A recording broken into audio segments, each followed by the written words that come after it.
പൂച്ചകളെ നന്ദിയില്ലാത്ത ജീവികളാണെന്നൊക്കെ വിളിക്കുന്നത്? അങ്ങനെ ഉണ്ടാ ചോദിച്ചാൽ ഒരു വിധം എന്ന് പറഞ്ഞാൽ അവർക്ക് അവരുടെ ആ ഒരു സ്പേസ് ഇഷ്ടമാണ്. പക്ഷെ മനുഷ്യരെ ഇഷ്ടമല്ല എന്നല്ല, അവര് ഇഷ്ടമാണ്. ഇൻഡിപെൻഡന്റ് കുറെ കാര്യത്തില്. അങ്ങനെ വേണം മനുഷ്യരും. എല്ലാരും ഡിപ്പെൻഡ് ചെയ്ത് നിന്ന് കഴിഞ്ഞാൽ പട്ടികളൊക്കെ വഴിയിലിറക്കി വിടുന്നത് കണ്ടിട്ടില്ലേ? ഡോർ തുറന്നു വിട്ട് പല റോഡ് നമ്മളെ വീഡിയോസ് ഒക്കെ കാണുന്നില്ലേ?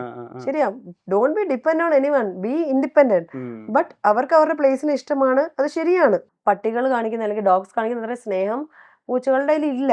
പക്ഷെ അവർക്ക് അവരുടെ കമ്മ്യൂണിക്കേഷൻ ഉണ്ടല്ലോ, അവരുടെ ഒരു ലവ് ഉണ്ട്, അവരുടെ ഒരു വേ ഓഫ് ഇമോഷൻ ഉണ്ട്, അതിനൊരു വാല്യൂ ഉണ്ട്. അത് പൂച്ചക്കാർക്കേ മനസ്സിലാവുള്ളൂ. അതുകൊണ്ട് പിന്നെ വിഷ്ണു പറഞ്ഞ പോലെ 13 പൂച്ച ഉണ്ടെങ്കിൽ യു വിൽ നോ എങ്ങനെയാന്നുള്ളത്. ചില അപ്രീസിയേഷൻസ് ഒക്കെ ഉണ്ടല്ലോ. ഇപ്പൊ കൊറോണ പേപ്പേഴ്സിന്റെ വേദിയിലൊക്കെ വെച്ചിട്ട് പ്രിയദർശൻ പറയാണ് എന്റെ ഫേവറേറ്റ് ആക്ടറാണ്. ഇത് ഇദ്ദേഹമാണല്ലോ നമ്മളെ പറ്റി ഇത് പറഞ്ഞിരിക്കുന്നത്.